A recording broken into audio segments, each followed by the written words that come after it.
पानी की कमी दुनिया का सबसे बड़ा मसला है। कमी को पूरा करने के लिए आलमी सतह पर इक़दाम की ज़रूरत है। पानी के वसाइल को महफूज रखने के लिए इक़दाम करना होंगे। वज़ीर आज़म शहबाज शरीफ का वन वाटर समिट से खिताब। कहा, सैलाब ने पाकिस्तान में तबाही मचाई।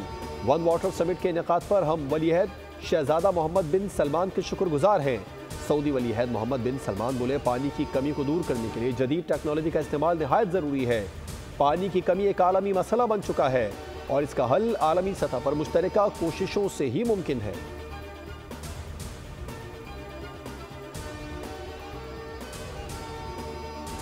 और इनकी हर कॉल बुरी तरह फेल हो गई, पिट गई। जमहूरियत में पुरतशद्दुद एहतजाज की इजाज़त नहीं होती। हमने जलसे जुलूस किए, एक गमला नहीं तोड़ा।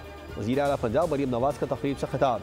कहा, पंजाब के अवाम ने फसाद बर्पा करने वालों की किसी कॉल पर तवज्जो नहीं दी। ज़रूरी है पंजाब और पाकिस्तान से सियासी गंद को साफ किया जाए।